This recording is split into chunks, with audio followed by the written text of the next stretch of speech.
Hi, this is James Corbett of CorbettReport.com, and I would like to thank the Health Freedom Summit for inviting me to talk to you today. And I'm going to be speaking on the subject of bioethics and eugenics. And don't worry too much if those are new terms to you, or if you don't know very much about those terms or their history, because, as I imagine many of the people listening to this presentation today will already know, some of the most important aspects of philosophy and history and politics and legal proceedings have been deliberately excluded from your attention by your miseducators for the precise purpose of misleading you into this or that course of action. And I think that the fact that most people don't know very much at all about bioethics and have probably only briefly heard about eugenics in some dusty history class, that is much to their detriment, and I think we need to correct that. So don't worry, this presentation will be aimed at filling in those gaps in your miseducation.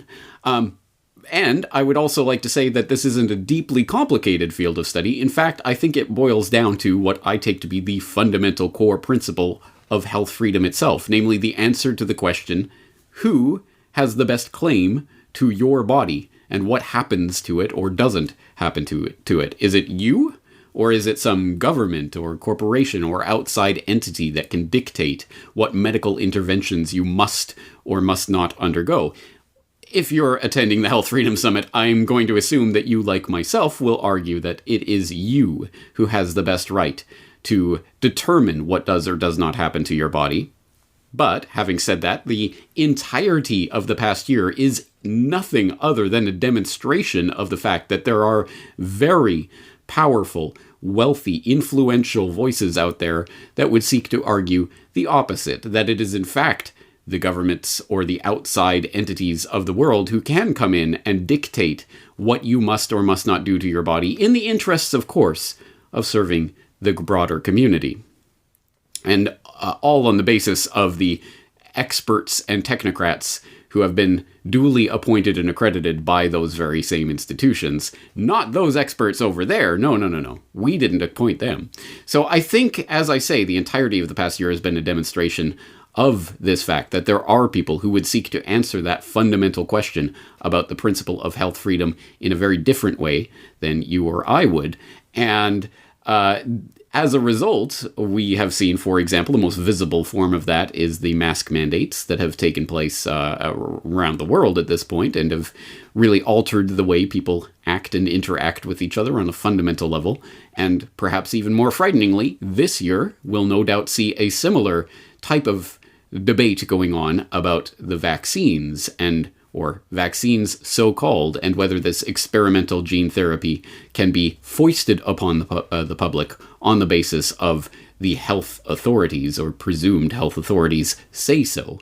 And I think this is a fundamental debate that is happening in the field of bioethics, which is a field of ethical philosophy that is largely concerned with developments in the biosciences and biological medical questions that arise from those new technologies and different ways of thinking about delivering healthcare to the masses.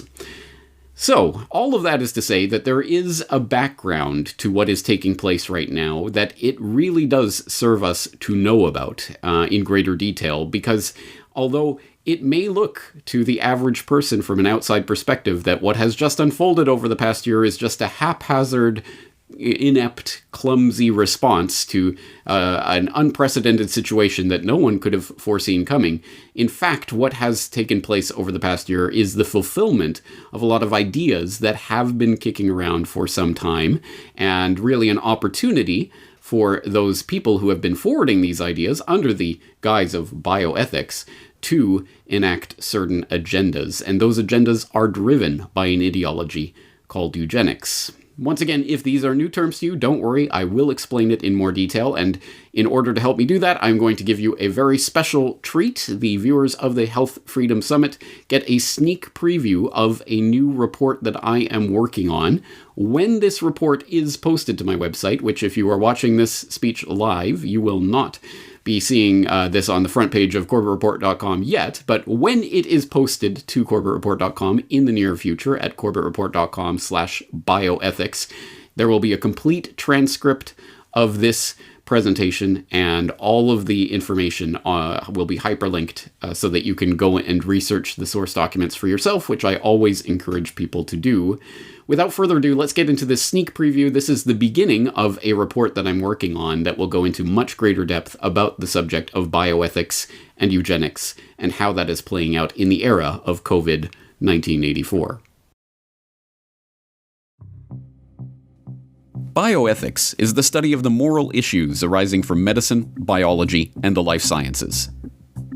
At first glance, bioethics might seem like just another branch of ethical philosophy, where academics endlessly debate other academics about how many angels dance on the head of a pin in far-out, science fiction-like scenarios.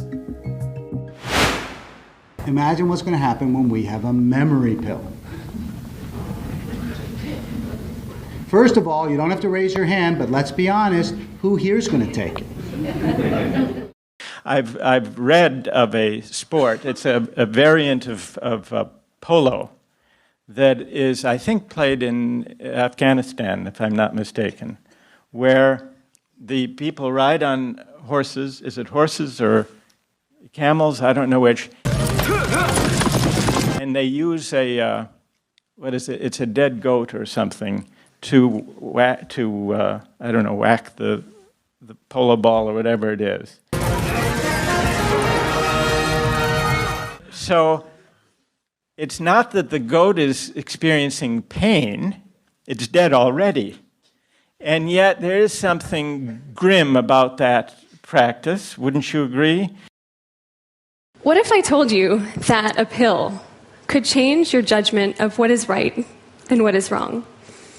Or what if I told you that your sense of justice could depend on what you had for breakfast this morning?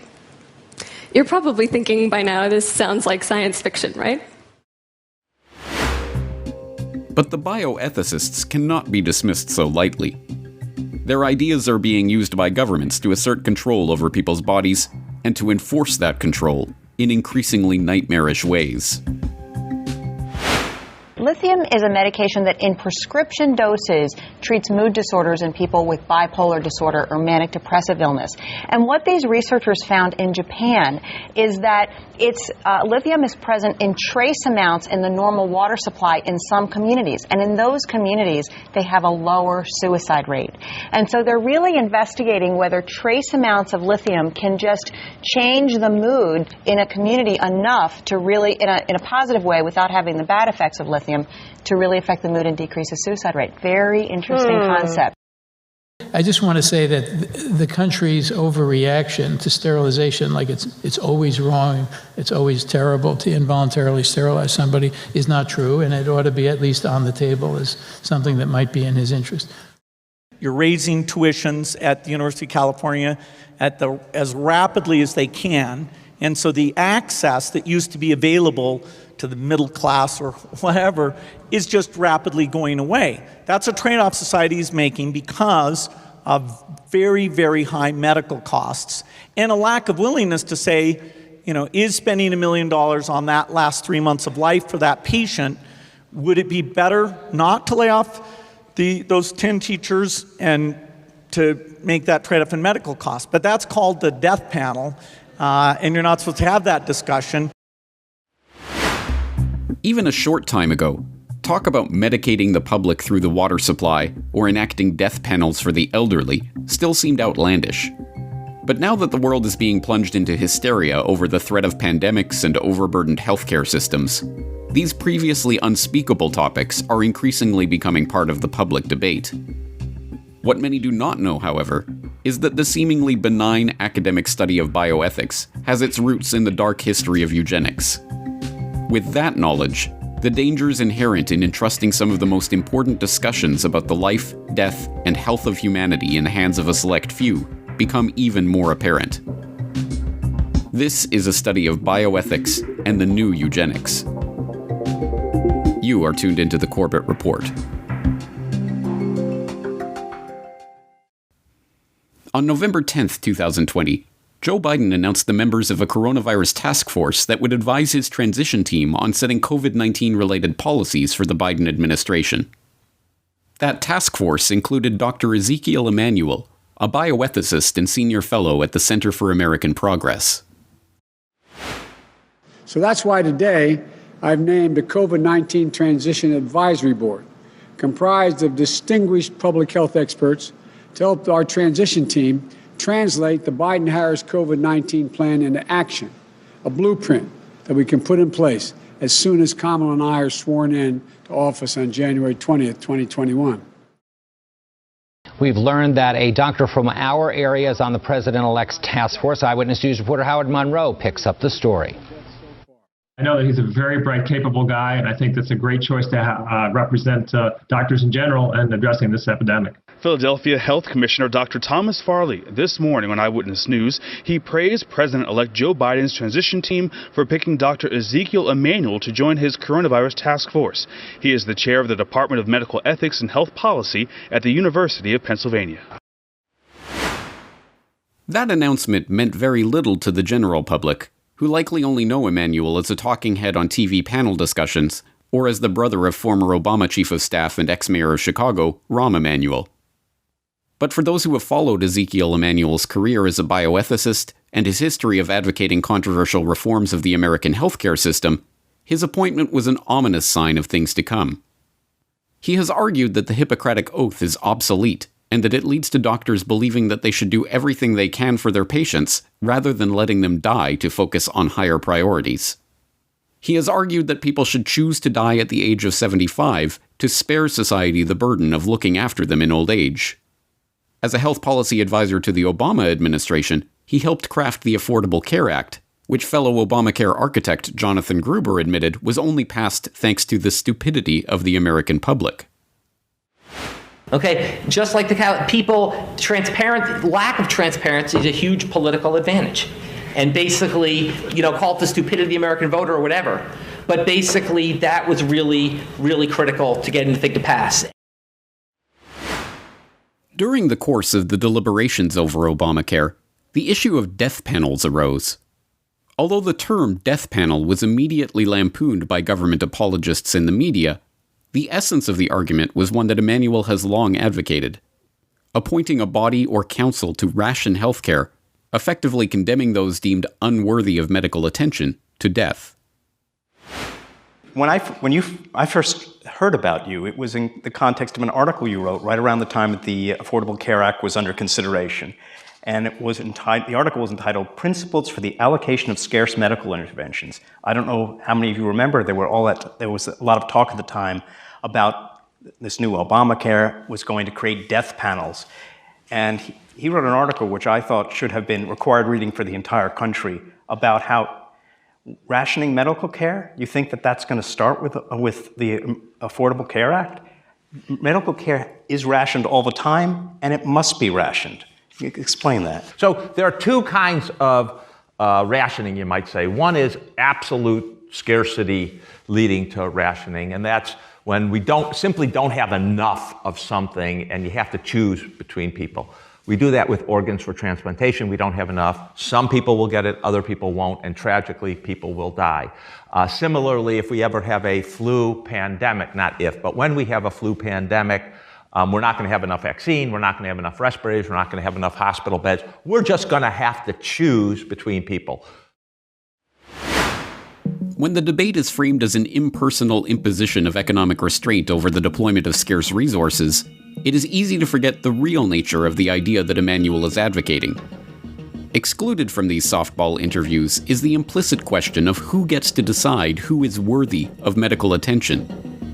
Emanuel's various proposals over the years, and those of his fellow bioethicists, have usually supposed that some government-appointed but somehow independent board of bioethicists, economists, and other technocrats should be entrusted with these life-and-death decisions. If this idea seems familiar, it's because it has a long and dark history that harkens back to the eugenicists who argued that only the fittest should be allowed to breed, and anyone deemed unfit by the government-appointed boards presided over by the eugenicists should be sterilized or, in extreme cases, put to death. But there are an extraordinary number of people whom I want to kill. Not in any unkind or personal spirit, but it must be evident to all of you.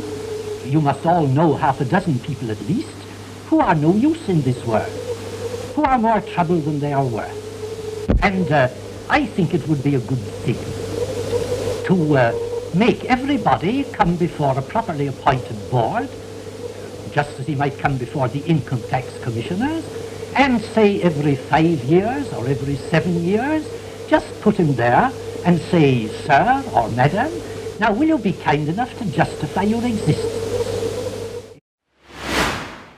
This is the exact same talk of life unworthy of life that was employed in Nazi Germany as justification for their Action T4 program, which resulted in over 70,000 children, senior citizens, and psychiatric patients being murdered by the Nazi regime. In 2009, author and researcher Anton Chaikin confronted Ezekiel Emanuel about this genocidal idea. So we'll do the same format. It'll be 3 minutes and then time for questions. We'll start with Mr. Chaikin. Anton Chaikin. I'm a historian and the history editor for Executive Intelligence Review. President Obama has put in place a reform apparatus reviving the euthanasia of Hitler Germany in 1939 that began the genocide there. The apparatus here is to deny medical care to elderly, chronically ill, and poor people, and thus save, as the president says, $2 to $3 trillion by taking lives considered not worthy to be lived, as the Nazi doctors said. Dr. Ezekiel Emanuel and other avowed cost-cutters on this panel also lead a propaganda movement for euthanasia headquartered at the Hastings Center, of which Dr. Emanuel is a fellow. They shape public opinion and the medical profession to accept a death culture such as the Washington state law passed in November to let physicians help kill patients whose medical care is now rapidly being withdrawn in the universal health disaster. Dr. Emanuel's movement for bioethics and euthanasia and this council's purpose directly continue the eugenics movement that organized Hitler's killing of patients and then other costly and supposedly unworthy people. Dr. Emanuel wrote last October 12th that a crisis, war, and financial collapse would get the frightened public to accept the program. Hitler told Dr. Brandt in 1935 that the euthanasia program would have to wait until the war began to get the public to go along. Dr. Emanuel wrote last year that the Hippocratic Oath should be junked. Doctors should no longer just serve the needs of the patient. Hoche and Binding, the German eugenicists, exactly said the same thing to start the killing. You on the council are drawing up the procedures list to be used to deny care, which will kill millions if it goes ahead in the present world crash. You think, perhaps, the backing of powerful men, financiers, will shield you from accountability, but you are now in the spotlight. Disband this council and reverse the whole course of this Nazi revival now. It should come as no surprise, then, that Emanuel emerged last year as the lead author of a New England Journal of Medicine article advocating for rationing COVID-19 care that was later adopted by the Canadian Medical Association.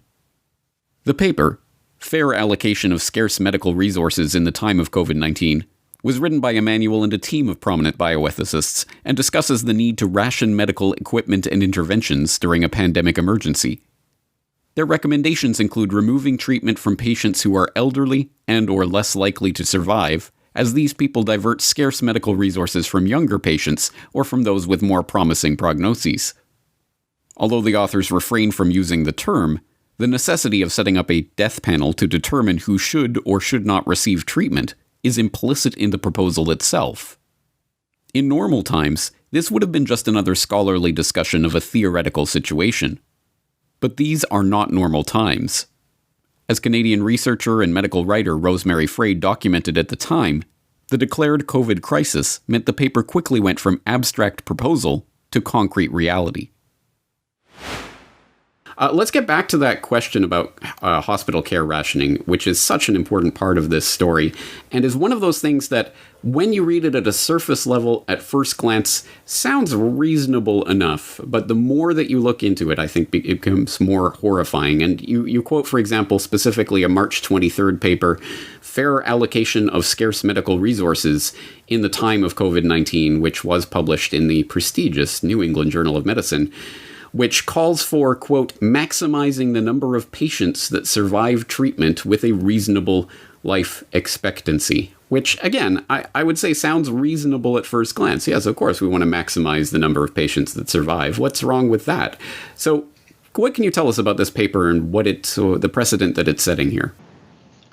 Well, it's all of a sudden changing the rules in terms of saying, well, the most important thing is that it's the older people get a lower place in terms of triaging. And I point out in my article also that Canadians had a lot of experience with SARS because we had that there were a significant number of deaths in Ontario because of it. And there were people from Toronto who had direct experience with SARS, which of course is ostensibly at least a cousin of the novel coronavirus, who wrote triaging guidelines, or at least an ethical framework for how to triage during a pandemic. This was in 2006. They didn't mention age at all. And here we are, 14 years later, every single set of guidelines, including this really important New England Journal of Medicine paper, say, well, age is an important criterion. And this is what's interesting. So this paper is really important and also the Journal of the American Medical Association, which is the official organ, I would say, of the American Medical Association, says the same thing. It's age. So they're all stepping in line. And then the Canadian Medical Association said, oh, we don't have time to put our own guidelines together, so we'll just use this one for the New England Journal of Medicine. To me, that's astonishing. When I was a medical writer and journalist, I did some work helping one particular organization, the Canadian Thoracic Society, which does chest infections and stuff. I helped them put together guidelines. There's a whole big set of organizations for every single specialty for creating guidelines. Yet, we don't have time to put together this. And also, Canada had a lot of experience with SARS, so we had a lot of this background, and yet, we can't do it. And so they say we have to go with the recommendations from the New England Journal of Medicine. All right, that is the beginning of the report that I am currently working on and that will be posted up to corbettreport.com/bioethics very soon. Stay tuned to the front page of corbettreport.com for the posting of the complete report, which will ultimately tie up the various loose ends there and show how what is happening right now with the various types of interventions that are being rolled out on the public in the name of COVID-19 have been prepared for a long time by people whose explicit aim really is to control the public through biological medicine and other types of technologies for the purposes of a handful of people who really do believe that they are genetically fit to rule over the rest of humanity. It does sound outlandish to people who are encountering the eugenics ideology for the first time, but I really do think it serves our interest to know about eugenics, not just as an historical fad that certainly swept the globe, and certainly in America and England and Germany and other places in the early part of the 20th century, but that continues to influence the thinking of some of the most wealthy and influential people in the world to this day under the guise of crypto-eugenics. Once eugenics was tarnished, they of course had to take the philosophy underground, and I think it is being forwarded through things such as bioethics. And as I say, I will elaborate on that in more detail in the forthcoming report. I hope this at least gets your mind thinking along these lines, and I know you will be interested in the various sources and documents that I was citing in that report. As I say, once this report is posted to my website, it will all be there, the hyperlinked transcript at corbettreport.com/bioethics. I hope that you will take this report to heart and will examine it for yourself. And if you do find it to be triangulatable, you can independently verify the information in it. I hope that you do understand that we are up against a coordinated ideology that has been propounded for over a century now that really is seeking to control the mass of humanity from a very few at the very top. And that explains what is happening in the coordinated rollout, the international rollout of the unbelievable lockdowns / mask mandates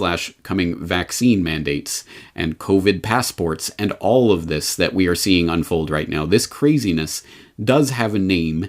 It is unfolding for a certain reason, and we have to know that reason in order to effectively combat it. And if you are interested in really combating this agenda and finding out different ways of things that you can start doing today to start changing the shape of things that are taking place in our lives, I will invite you to go to corbettreport.com, check out my Solutions Watch series, where on a regular weekly basis I am investigating and having conversations with people who are trying to make a difference and trying to do various things that will hopefully derail this agenda or send it off in a different direction entirely. I think it is important for us to be concentrating on this right now, so I commend you for being here today, listening to these speeches, absorbing this information, and hopefully becoming interested in the question of what we can do about it. And if you join me at corbettreport.com, I hope to see you there, where there will be a lot more to discuss with regards to solutions to this agenda.